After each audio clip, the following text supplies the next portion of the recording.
আর এক মা হাতে দুধ নিয়ে দাঁড়িয়ে আছে। ছেলে খিদের জ্বালায় কন্টিনিউ কেঁদে যাচ্ছে যে মা দুধটা দাও, আমার খুব খিদে পেয়েছে, আমি খাবো। কিন্তু মা কিছুতেই সেই দুধের গ্লাসটা ছেলেটির হাতে দিচ্ছে না। অবাক লাগছে না? তার কারণটা সেই দুধটা ছিল খুব গরম।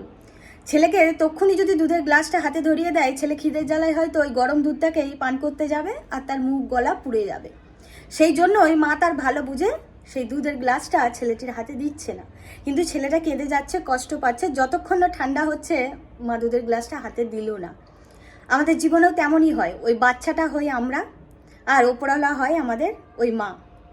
আমরা কখনো কখনো কোনো একটা জিনিসের জন্য খুব কান্নাকাটি করি, মন থেকে চাই, সব সময় প্রার্থনা করি, আমাদের সেটার প্রয়োজন হয় জীবনে, আমরা চাই।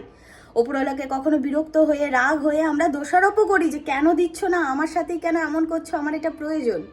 আসলে সেটা আপনার প্রয়োজন হলেও, আমার প্রয়োজন হলেও ওপরওয়ালা জানে ওই সময়ে ওই জিনিসটা আপনার